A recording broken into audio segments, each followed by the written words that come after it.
یہ جو قرآن مجید میں کہا گیا ہے کہ قرآن یہ بتایا گیا کہ شیطان تزیین کے ذریعے انسان کو بہکاتا ہے. تزیین یعنی بیوٹیفیکیشن کرتا ہے, بیوٹیفائی کرتا ہے برائی کو. اور دجال کی آخری زمانے میں دجال پیدا ہوگا. تو تزیین تو ہمیشہ سے کرتا تھا انسان, لیکن دجال جو ہے, دجال کے معنی ہوتے ہیں گریٹ ڈیسیور.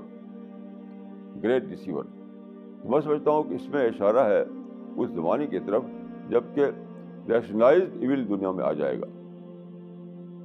ریشنلائزڈ ایول یعنی آئیڈیالوجیکلی جسٹیفائڈ ایول, وہی دجالی ہے. اس زمانے میں جس زمانے میں ہم ہیں اس زمانے میں یہی ہو رہا ہے کہ ہم ریشنلائزڈ ایول کے زمانے میں ہیں. اسی لیے آدمی بالکل آپ دیکھیے آزاد سمجھتا ہے اپنے آپ کو, کچھ بھی کرے. اور جو مسلمان وائلنس کر رہے ہیں وہ سمجھتے ہیں کہ ہم وائلنس کر رہے ہیں تو ہم تو مقدس مقصد کے لیے کر رہے ہیں, خدا کے لیے کر رہے ہیں, ہمیں جو جنت ملنے والی ہے اس کے نتیجے, کیونکہ اس کے پیچھے ایک آئیڈیالوجی ہے کہ ہمارا فرض ہے کہ ہم دنیا میں خدا کی حکومت قائم کریں. ہم تو خدا کا ایک کام کر رہے ہیں, اس میں اگر ہم جان دیتے ہیں تو ہم شہید ہو جائیں گے. یہ سب فالس آئیڈیالوجی ہے. اس فالس آئیڈیالوجی کو ہمیں توڑنا ہے. اس فالس آئیڈیالوجی کو ہمیں توڑنا ہے, نہیں تو وائلنس ختم ہونے والا نہیں ہے. وائلنس ختم ہونے والا نہیں ہے. میرے پاس ایک صاحب آئے تھے جو امریکہ کے پروفیسر ہیں, وہ ریسرچ کر رہے ہیں ٹیررزم پر ریسرچ کر رہے ہیں. میں نے کہا جو طریقہ آپ کا ہے نہیں امریکن لوگوں کا, اس سے ٹیررزم ختم ہونے والا نہیں ہے. آپ سمجھتے ہیں کہ یہ بم ورسز بم کا معاملہ ہے, گن ورسز گن کا معاملہ ہے. ان کی گن کے مقابلے ہم زیادہ پاورفل گن استعمال کریں گے تو ہم کرش کر دیں گے اس کو. میں نے کہا یہ آپ بھول میں ہیں. آپ یہ گن ورسز گن نہیں ہے, یہ گن ورسز آئیڈیالوجی کا معاملہ ہے. گن ورسز آئیڈیالوجی. اگر گن ورسز گن ہوتا ہے تو آپ کی پاورفل گن جو ہے ان کو مٹا سکتی تھی, لیکن یہ تو گن ورسز آئیڈیالوجی کا معاملہ ہے. تو آپ کے پاس ایک کاؤنٹر آئیڈیالوجی ہونی چاہیے, وہ ہے نہیں آپ کے پاس. بہت پہلے میں اس پہ لکھ دیا تھا ٹائمس آف انڈیا میں چھپا تھا کہ امریکہ جو ہے کسی بھی طرح سے اس کو کرش نہیں کر پائے گا. جب انہوں نے عراق پر جب اٹیک نہیں کیا تھا اس سے پہلے میں نے کہا تھا. اور جو آپ جانتے ہیں کہ $5 ٹریلین خرچ کیا انہوں نے اس لڑائی میں, اور کچھ بھی نہیں ہوا. ملٹنسی ویسی کی ویسی ہے, وائلنس وہی کا وہی ہے. ان کو ایک فالس کنوکشن ملا ہوا ہے کہ ہم رائٹ پاتھ پر ہیں, ہم خدا کا جو کاز ہے اس کے لیے کام کر رہے ہیں. ایک گول دیا ہے خدا نے ہمیں, دنیا میں حکومت الہیہ قائم کرو, یہ گول دیا ہے ہمیں. وہ تو اپنے کے اندر ایک کنوکشن میں جی رہے ہیں. وہ سمجھتے ہیں کہ آپ ہمیں اگر یعنی بم ڈال کر مار ڈالیں تو ہم پیراڈائز میں جائیں گے سیدھے سیدھے. تو کیسے آپ ان کو کرش کریں گے؟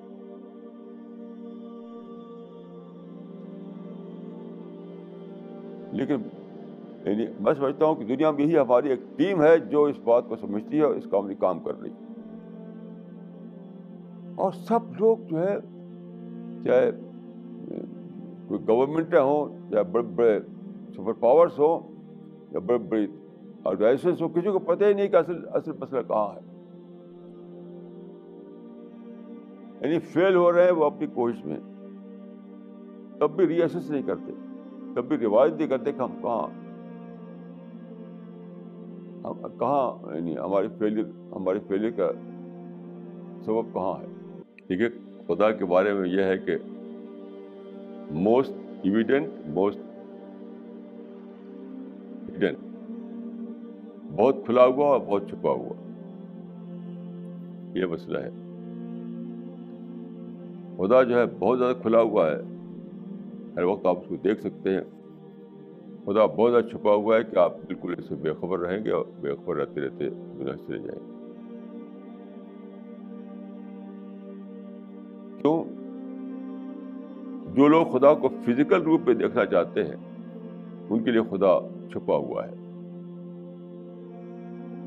ہمارے طریقے سے فزیکل روپ میں خدا کا بیٹھا ہوا ہو تو آپ چاہتے ہیں کہ وہ اس طرح مجھے دکھائی پڑ جائے, تو خدا کبھی دکھائی نہیں پڑے گا, کیونکہ خواب بیانڈ ٹائم اینڈ اسپیس ہے, بیانڈ آل فزیکل لاز ہے.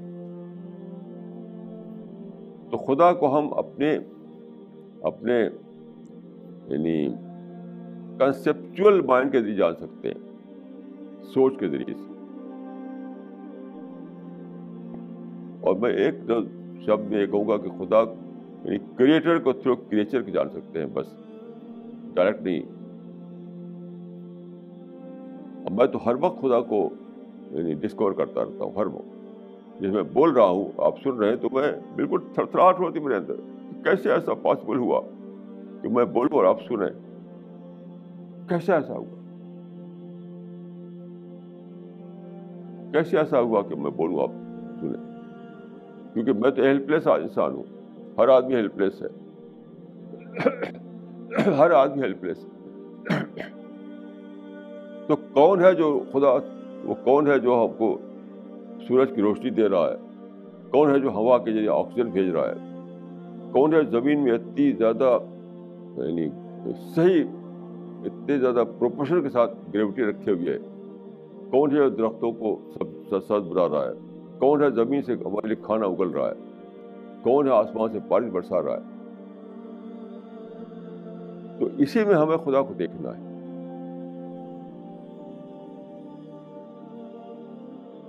تو جو یعنی اگر آپ اپنے کو یعنی اپنی سوچ کو ڈیولپ کریں, میں سمجھتا ہوں کہ خدا کو دیکھنے کا جو راز ہے نہ مراقبہ ہے نہ میڈیٹیشن ہے, اپنی سوچ کو ڈیولپ کرنا. کچھ لوگ سمجھتے ہیں کہ مراقبہ کرو تو خدا دکھائی دے گا یا میڈیٹیشن کرو تو خدا دکھائی دے گا. میں اس کو نہیں مانتا.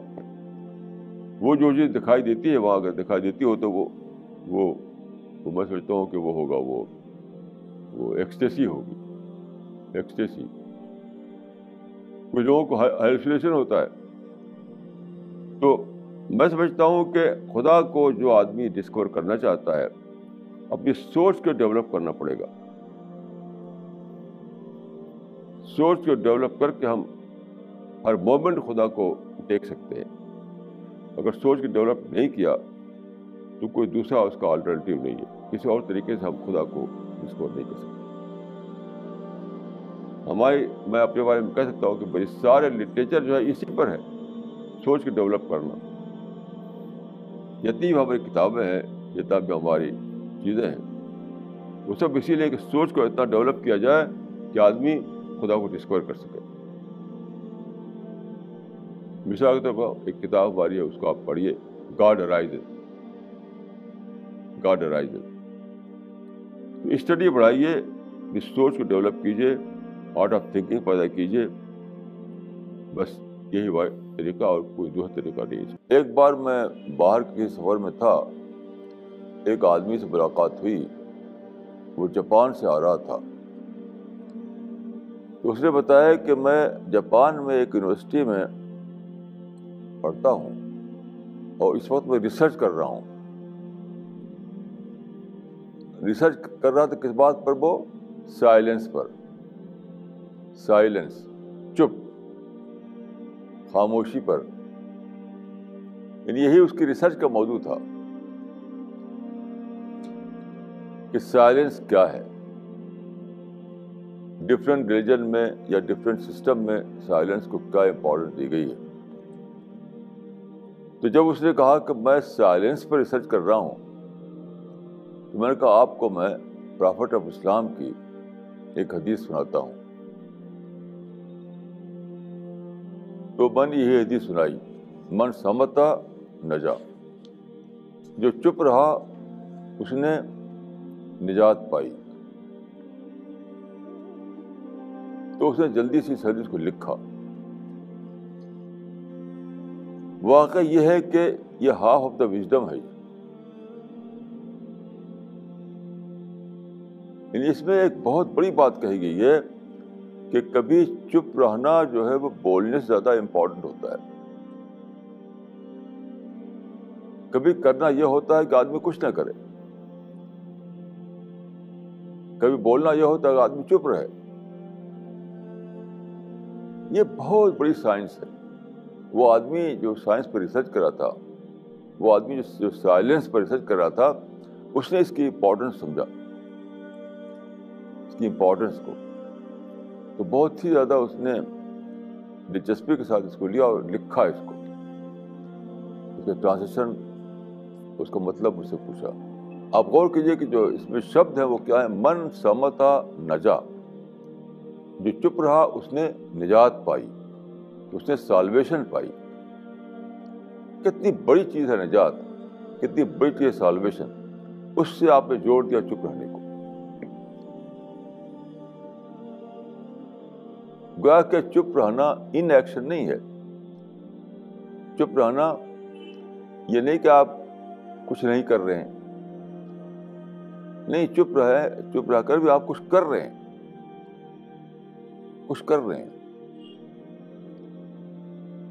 کتنی بڑی بات ہے جو ایک چھوٹی سی حدیث میں آپ کو ملتی ہے. چپ رہنے کا مطلب یہ ہے کہ بلا سوچے ہوئے نہ بولنا. بلا سوچے ہوئے, یہ آپ کے اندر عادت ہونی چاہیے کہ بلا سوچے آپ کبھی نہ بولیں. بولنا ہو تو پہلے سوچیں. من سمتا نجام, یہ کیا مطلب نکلا؟ یہ اس آدمی نے بتایا تھا مجھے کہ چپ رہنے کا مطلب کیا ہے. آپ بولنے سے پہلے سوچ رہے ہیں. کتنی بڑی بات ہے یہ اس آدمی نے بتایا مجھے کہ چپ رہنے کا مطلب یہ ہے کہ آپ بولنے سے پہلے سوچ رہے ہیں, ایکشن لینے سے پہلے پلاننگ کر رہے ہیں, کود پڑنے سے پہلے اپنا نقشہ بنا رہے ہیں, اسسمنٹ کر رہے ہیں سچویشن کو. یہ ساری باتیں اس میں شامل ہیں. من سمتا نجا. یہ دنیا خدا نے بنائی ہے ٹیسٹ کے لیے. یہ ٹیسٹنگ گراؤنڈ ہے. یہ یہاں جو کچھ ہے اسی کے لحاظ سے ہے. یہاں جو آپ کو ملتا ہے in term of health, in term of money, in term of power, کچھ بھی جو ملتا ہے وہ سچ پوچھے تو وہ پیپر ہے ٹیسٹ کا, وہ ریوارڈ نہیں ہے. کوئی بھی چیز دنیا میں ریوارڈ نہیں ہے. وہ ٹیسٹ پیپر جو ہے اسی کے ڈفرینٹ اجزاء ہیں. تو جو آدمی دنیا کو لے گا ٹیسٹ پیپر کے طور پر, ٹیسٹنگ گراؤنڈ کے طور پر, اس کا معاملہ صحیح رہے گا. لیکن جو آدمی اس کو لے لے دنیا کو کہ یہی ہمارے لیے جگہ ہے جہاں ہمیں آرام کرنا ہے, اپنی ڈیزائر کو پورا کرنا ہے, تو کبھی بھی وہ کامیاب نہیں ہوگا. کیونکہ یہ دنیا اس لیے بنائی نہیں گئی ہے. یہاں اس کے وہ سادھن نہیں ہیں. یہاں کا جو انفراسٹرکچر ہے وہ اس کے لیے ہیلپ فل نہیں ہے. یہاں کا جو انفراسٹرکچر ہے وہ ٹیسٹ کے لیے بنایا گیا, نہ کہ عیش و عشرت کی زندگی کے لیے. تو آپ نے فرمایا کہ اللہم لا عیش الا عیش الآخرہ. اے خدا, خوشی کی زندگی تو آخرت میں ہے, یہاں کہاں. یہ بہت بڑی حقیقت ہے اس کے اندر. اس حقیقت کو نہ جاننے کی وجہ سے ساری تاریخ میں لوگ کیا ہوا کہ ٹینشن میں رہتے ہیں, فرسٹریشن میں رہتے ہیں, اسٹریس میں ہوتے ہیں, سوسائڈ کر لیتے ہیں. کیوں؟ انہوں نے پوری زندگی لگائی اس لیے کہ عیش حاصل کریں, عیش, تو وہ ملا نہیں, کیونکہ وہ ملنے والا ہی نہیں تھا. جب یہ دنیا اس لیے نہیں بنائی گئی ہے کہ یہاں آپ کو عیش والی زندگی ملے، خوشی والی زندگی ملے، تو آپ کیسے اس کو پائیں گے؟ جب خدا کا جو کریشن پلان ہے، خدا کے جو اسکیم آف تھنگس ہے، اس ہی میں یہ نہیں رکھا ہوا ہے کہ دنیا میں آدمی کو خوشی کی زندگی ملے، تو یہ پروویژن ہی نہیں ہے، خدا کے کریشن میں یہ پروویژن نہیں ہے، تو آپ پائیں کیسے؟ نہیں پا سکتے ہیں۔ اسی وجہ سے سارے لوگ جو ہیں، جو خدا کے کریشن پلان کو نہیں جانتے، جو اس بات سے بے خبر رہتے ہیں کہ یہ دنیا ٹیسٹنگ گراؤنڈ ہے، تو وہ ہمیشہ یعنی ٹینشن میں رہتے ہیں کہ مال اکٹھا کر لیا، پولیٹیکل پاور لے لیا، گھر بنا لیا، پھر بھی ان کو سکون نہیں ملتا، کیونکہ جو چیز چاہتے ہیں وہ یہاں ہی نہیں۔ تو یہ بہت بڑی بات ہے کہ اللہم لا عیش الا عیش الآخرہ، کہ آدمی دنیا میں یہ سمجھ کر زندگی گزارے یہ دنیا ٹیسٹنگ گراؤنڈ ہے، یہ اس لیے نہیں ہے کہ یہاں پر آپ خوشیوں کی زندگی بنائیں۔ اس حقیقت کو جو جان لے گا اس کے لیے پھر ٹینشن کا سوال نہیں رہے گا، فرسٹریشن کا سوال نہیں رہے گا، وہ کوئی سوسائڈ نہیں کرے گا۔ تو یہ ایک سینٹینس ہے، لیکن اس کے اندر بہت بڑی حقیقت بتائی گئی ہے، بلکہ میں تو کہوں گا کہ راز حیات اس کے اندر ہے۔